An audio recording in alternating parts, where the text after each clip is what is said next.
Hi, everybody, and listen, we're very fortunate that we have with us the co-author, Murder, Manslaughter, and Mayhem on the South Coast, Volume 2, 1970 to 1999, and of course our guest is the famous, the combination of the famous writers such as John P. Cummings Jr. And Dr. Stefani Koorey. Now, this is some of the books that you have collaborated together on all. Yes, right. Is that the word, collaborated together on the way? And they're doing well. They're doing well in the marketplace, I hope. They are. Thank you. Good. Thanks to you. Well, no, thanks to me. It's just that, I like to do it in the library. You're going to meet with the librarian after this anyway. Plan to, yes. All right, I'm going to tell you, but first of all, again, John P. Cummings is a lifelong resident of the greater Fall River area. His roots go deep, as his grandfather was a Fall River mayor and his father a practicing attorney in the area for over 50 years. Yep. And you did a lot of things with the chambers and the rating. You wrote a book about the economics. What was the name of that one? From Little Acorns Grow. Giant Oaks. Giant Oaks. So I wanted to see if you remember the book. I remember that half of it. Yes. That never became public. Of course, I didn't know it was the flight of Hurricane Carol, 1954. That's the last Cream of the flight. crop before it was best and brightest, and most recently Lobster Tales, the history of Moby Dick, and Back Eddie Restaurant. It's interesting. In Westport, Massachusetts, he also produced a Last Fling DVD with actual hurricane footage and survivors' interviews. All books and the DVDs are available through the publisher's website, Hillside Media Net. Very good. The DVD is very, very interesting to watch. What's that? The DVD on the hurricane is really good. I was trying to get a weatherman at one time out of, should have contacted you. And it was, when he goes away, he wasn't around for certain times of the year and so on, you know. Mm-hmm. He's a Westport guy, or Dartmouth guy. He was a weatherman and a writer. I don't know if you read that. I don't have the name. No, I can't think of who you're talking about. But you're not talking about the postman. I don't think so. Yeah, he still has a weather station on Cherry and Webb Lane. Well, maybe, I don't think so. He reports the weather, but he's not a weatherman per se. Oh, okay. Well, I think this one had some substance to be able to talk about, to show us either a film or whatever. And we don't want to, we would save the best for last, John. I must tell you that Dr. Stefani Koorey. That's right. You're just kind. That's the way you should. Just She's being kind. written about the author of several books about the Fall River history, historic fires of Fall River, Images of America, Fall River Revisited. Lizzie Borden. You spent a lot of time on that, didn't you? Yes.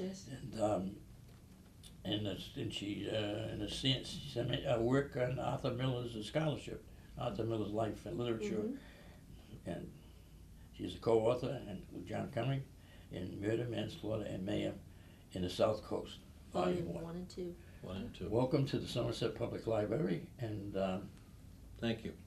welcome. Welcome to have you come here and so on. I noticed that in the book itself, you gave, as you did in the last book, you gave credit to the law enforcement people. Ted Harrington is in Yes. here, the judge, Ted Harrington. A lot of other people that we know, collectively, know of, and that's quite a compliment. The thing that I read, the dedication piece that you guys wrote up to the police and fire, because where would you get all these records to go and all these, they were very much a participant in helping you to get that information. Well, in some cases, the chief in Fall River was. It wasn't. Who was it then? It wasn't the current chief. It was Racine. Chief Racine. Okay. Very nice man. Yes, he Very is. nice guy. And he helped me in Fall River. And some of the outlying chiefs did too. But I did most of my research, we did most of our research through libraries, newspaper articles. So we went to the newspapers or. And online resources for this book, more recent murders. Yeah. There's a lot of information, like parole records are online, appeals, the transcripts of the appeals are online on some of these cases. So you can get better details of the crimes instead of just relying on newspaper articles, which often get it slightly wrong. or About or slightly never more. mention the name of About the slightly victim. more. Well, that, sometimes they never even mention the name of the victim. Well, exactly, and the other thing is they don't carry it through to the extent that Exactly. whets the appetite of the reader. Right. Right. You know, it just It stops. stops, right. It Yeah. stops at a preliminary hearing. Everything never is a knew what cold happened. case, you know what I mean? Yeah. But in your book, John, some of the, when you look at some of the stories that you tell or recant, you see where some of these guys have had, or gals have had prior record. Yep. A lot of them. No. Yeah.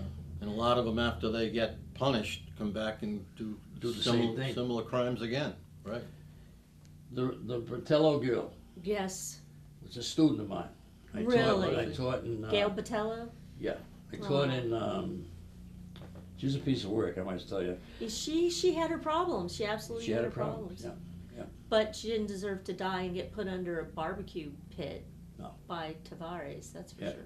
Tavares was a real interesting character. That has a lot of legs. All that cult, doesn't it? Yeah. It keeps coming back on the whole thing. you Well, know. Tavares is actually a serial killer. He's one of the beginnings of the serial killer, and he's actually a possible suspect in the prostitute murders, the New Bedford you're right. roadside murders, because he's one of those bad guys who sort of wants to take credit for the stuff he did, and after years and years and years, he'll come out and say, well, you know, I had something to do with that. And when the police investigate it, they find out he did. It's not him boasting about things he didn't do. So he's led on lately that he had something to do with those murders, so they're kind Well, of they were thinking, desperate, you know, actually, with your cult murders going in Freetown Forest, that comes into also with some of the things that Shallow Graves put out. Yes.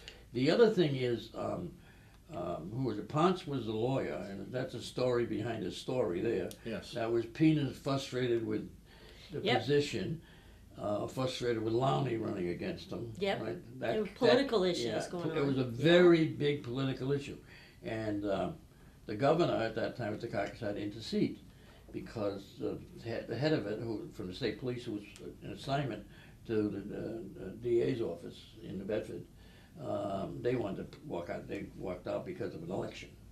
Well, Alan Sylvia, who was the lead detective on Right. the cult murders in Fall River, Freetown, though, he comes from the Freetown.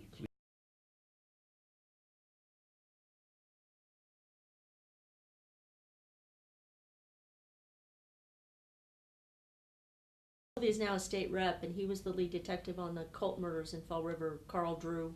Yeah. Yeah, so he was very frustrated by his experience working with Pina because Pina lighted on. Well, Pina wanted to go after Carl Drew as the mastermind, and he felt that was part of the story, but not the whole story. And this is around the time right after Manson, and this is, you know, he wanted his Charles Manson cult murder guy in jail, and it was going to be a big story. So there's all this political overtones to why he focused in and narrowed his view on getting this one guy when there was one person who participated in all three murders. Yeah. And it wasn't Carl Drew. So well, Ron Pina called the grand jury on was it Ponce? Called the grand jury on Ponce, and the police were telling him, at least in the other sequence, was that you don't have him. You No. don't get him. No. He didn't have Well, him, he but never he was got- just so bent on. never was convicted. Yeah, so what happens is they get caught. Well, they had friction with living next to his mother, I think. Pina's mother lived next door to Pont. Yeah. Oh, okay. I think that was part of it. That was Well, we're part of talking about Robin Murphy in the cult murders. it. Yeah. And she's a piece of work. She was participated in all three murders. And according to Sylvia and Alan, she is the evil one. Yeah. She's the one that was pretty much, Sacrifice somebody at the Freetown Park. well, the first body was found at Diamond under the stands. Mhm. She was beat up, hands tied behind her back, murdered. The second body was found in the Out at Ari Smith, right? Ari Smith off On the Jefferson back Street. of the Bresco. Smith, Yeah. Yeah, she claimed the other guy, the guy had done it, Malthus, Maltese. but she sat in the car and turned up the radio so she wouldn't hear it, but knowing her story, she was much more participant than that. And then she definitely participated in the third murder of Robin Murphy. Yeah. No, is that No, right? she Is Robin Murphy, no. of Karen Marston. And that was the one that Carl Drew participated in as well, where they found her in the woods in Westport.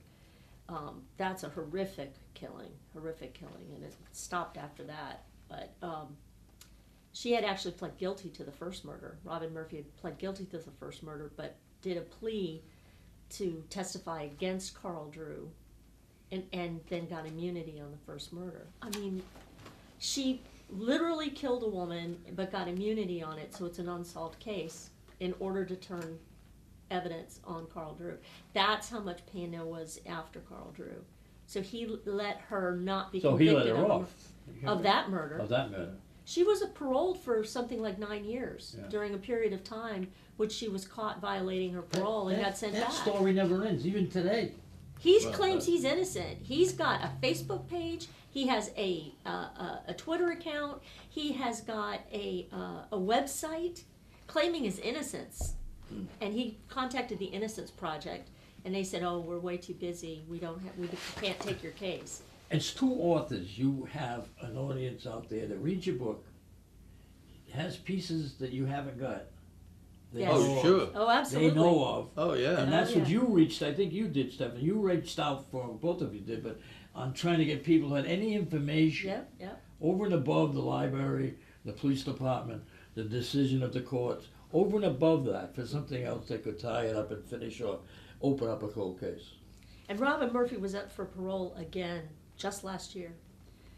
And the parole board heard her, and then their ruling was, "We don't believe a single thing you say out of your mouth. You are never going to get out of jail if we can help it." So she's in prison. But she was out for 9 years after killing 3 people She was out for 9 years on the deal. because of the deal that she cut with him. Hmm. That's the problem. The politics got involved with both of those major cases, the prostitute killings and the cult murders. You know, it's so intriguing that I get go back and forth myself in reading this. And when you, in the heading of chapter 2, 1980 to 1989, the slayings intensify. Yes. So that what happens is, I don't know, who was it Eddie Harrington that concluded this one?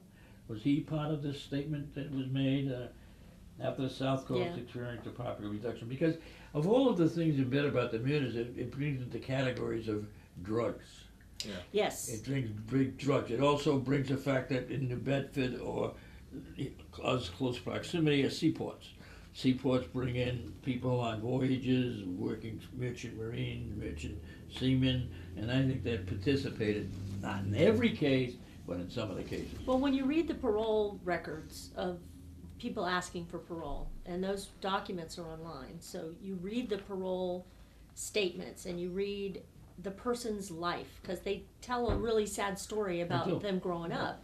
It's all the same story. They have the same exact story. It's all about a kid who was not supervised as a child, who either came from a broken home or nobody paid attention to the person. They went out and hung out with the wrong people. They got involved in drugs and alcohol. They, not necessarily a gang, but just a couple of friends. And then they'd turn violent, and because they were out of their minds, according to them. They would rob somebody but go too far and kill them. Yeah. They would beat somebody up outside of a bar and kill them. And they all had the same young drug story, the addiction story. And it was, it kept being repeated to me as I was reading these stories. And it's sad. It's no excuse, but this is the drug era. And I think that's why so many crimes occurred. The 1970s and 1990s were the busiest decades for murders in the South Coast. 1970 and 70s and 90s. And it's because of drugs. Mm-hmm. Yeah. And, it's still happening today because of drugs, but it hasn't been as frequent in the past 20, 18, Yeah, they're kind 20 of like, years. it's dead ending a lot of stories on that. You know, there is that component that's being left out in a lot of cases, whereas it would be wilder than it is. It's a different kind of drug right now. Now the opioid epidemic is people doing it to themselves instead of Yeah. people being on the opioids and then go committing a crime because of it. Heroin's the crime that, you know, causes people to go want more, Yeah, and then yeah. they go and they rob. Chief Racine told me that 90% of the crime in Fall River is drug related, meaning people robbing, beating up people, murdering people for money to buy drugs, and so it's all linked to the drug system. In the book, throughout what chapter in the book, there are different people who have really mafiosa tendencies or partnerships or whatever the case may be. The way that it seems that you from the files, the way you handle it, that's always a cold case. Never gets No. solved. You're right. He's got a story Never about gets that. solved. You are absolutely right. There's, I'm not too sure they want to solve it. that's right. I'm not sure either. It would You know, open up a can of worms, wouldn't it? Well, Yeah. Ruskell. That's it. That's it. Ruskell. Right. From the first book, yeah. Yep. Ruskell in the first book, they never solved that case. Medeiros, Joe Medeiros, Yep. who was shot in the back of the head in his van at Cook Yep. Pond. They never solved that case. How about the mafia guy here in Somerset? Which one? I have to He's in say the which book. one. He's in the book. He's in the first book or is in the second book? He was killed. Ramondo? Yes, Ramondo. He wrote the Oh. book. He became a snitch for Yeah, the. yeah. But then he ended up dead. Yes. Well, now that definitely is a organized crime. No, actually, there's thoughts isn't? that it wasn't. It No had kidding. to do because the I don't know about girlfriend, that. his girlfriend was in the bedroom She was under the bed or something. She was. His girlfriend was in the house when he was killed, and she heard the conversation, and she didn't want to say anything because it was her brother. Yeah. Yeah. She was the Okay. sister of one of the guys. One out of the there in guys room. that committed the murder, so she So she never went- said anything until years and years and years later. By then he took it out from underneath the bed and said he heard it. No, so it definitely, so it's apparent that wasn't a mafia hit, although it had all the earmarks of it because he was a snitch for the feds, so. Oh yeah, He wrote a book about definitely, definitely. it, yeah. When the demise of Joe Savage, no, he's not in here. You don't have him yet. Joe Savage? Don't have him in because he wasn't killed in Fall River. Oh, he was killed in New Hampshire. Well, in Vermont, yeah, in Vermont. Maine, Maine, Maine, I right. think, but they never proved anything on Joe Savage either. Oh no. I at one time. Joe Savage was very friendly with Amy LaFrance, you know. Yes, I know. From White's Restaurant. He used to Yeah, take care of Amy. We in the citizenship times we were kind of open for that. You can understand that. Every Saturday morning you don't need an appointment, you just get in line Yeah. and we go through to set you up to have an interview. We were doing that for years, right?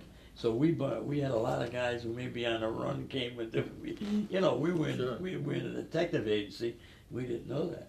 And so I knew Joe Savage. Duke Remard's first name was Edgar, because I went to Sacred Heart School with him. And when you look at it goes along, I'm fascinated by your book. Well, that's because this is an era when people are still alive. The Yeah. first book is much older, Yes. and people forget or are no longer alive that were connected to that.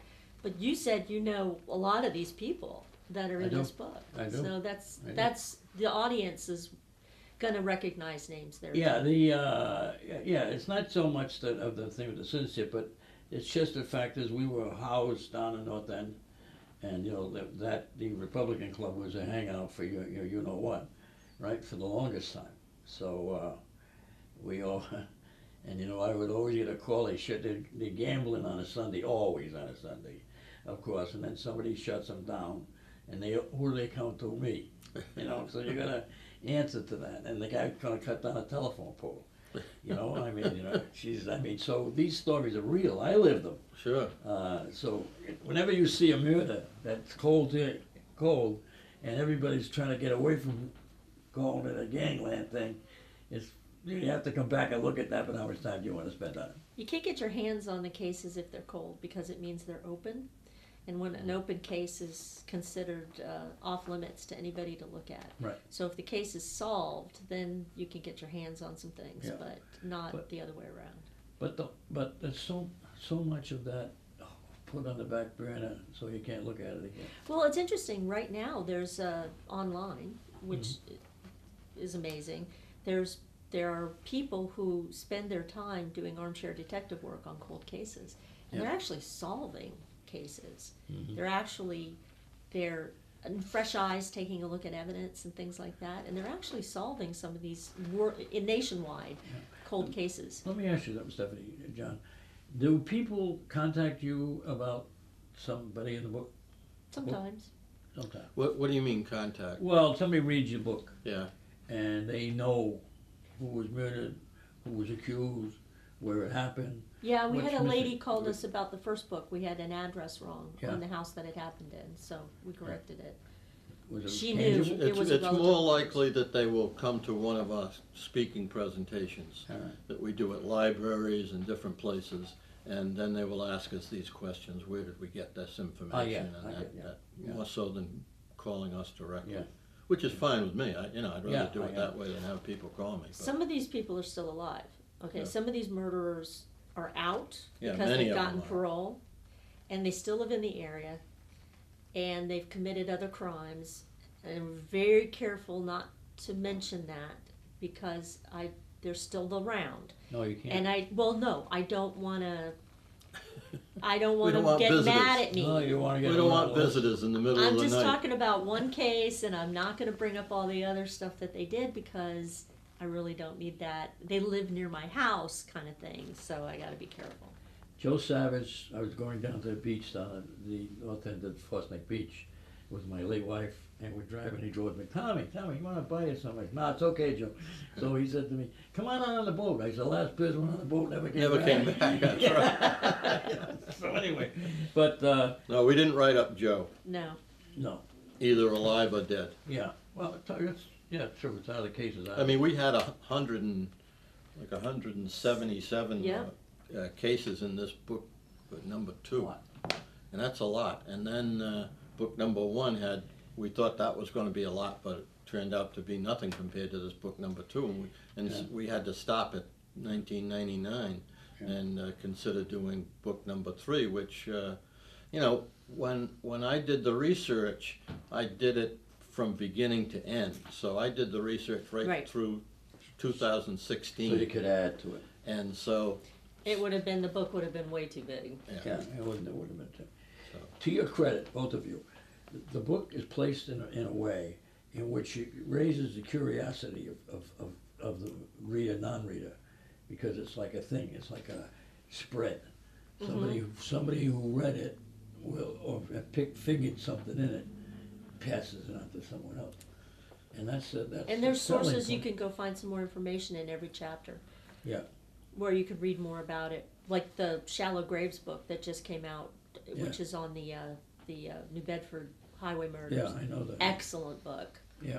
Excellent book. So there's other things that people can go The if they thing want to read about more about. that is in your book though. See, your book is a mixture of guilty, not guilty, yeah. accused, not accused. Unsolved, in the case solved. unsolved, and solved. In Shallow Graves, that book is about the highway, focuses on the highway killing, and focuses on the politics of the highway killing. Yes.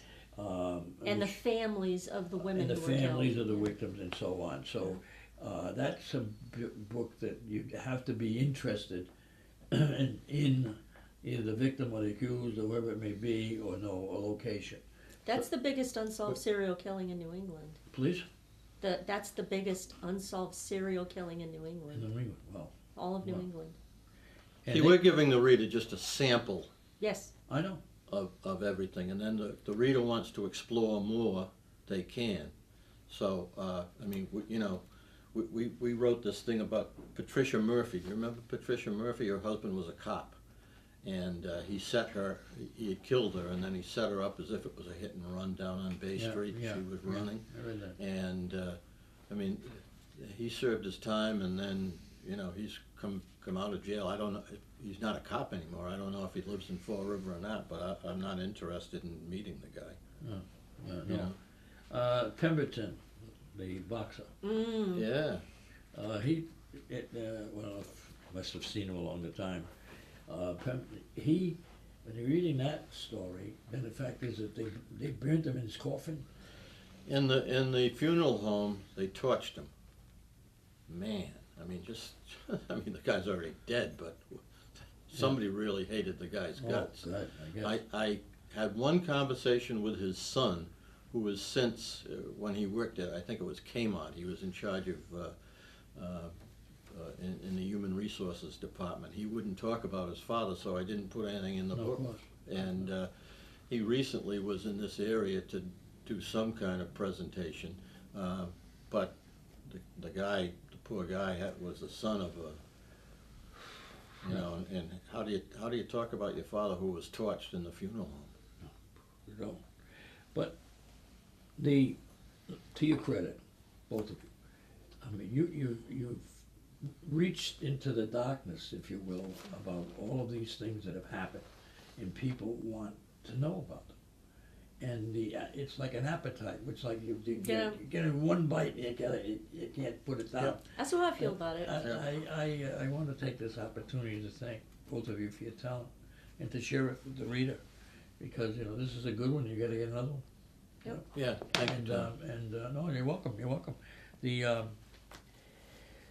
If you haven't read Murders, Manslaughter, and Mayhem on the South Coast, Volume 2, with John P. Cummings, of course, and his assistant Stefani Koorey, do so.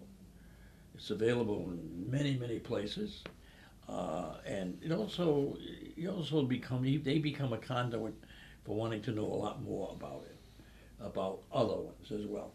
So this thing goes on. It's almost like Cecil B. DeMille's with the picture. You just keep going on because it's not you, it's them. And if we left something out, contact us through the Yeah, let email us in the know. book. Let I us saw know. that. I saw that. That's very good. So, get up off the couch. Get out of the chair. Go out and get this book. You'll enjoy it very, very much. And you're going to know, unfortunately, some of the people in it. Yeah.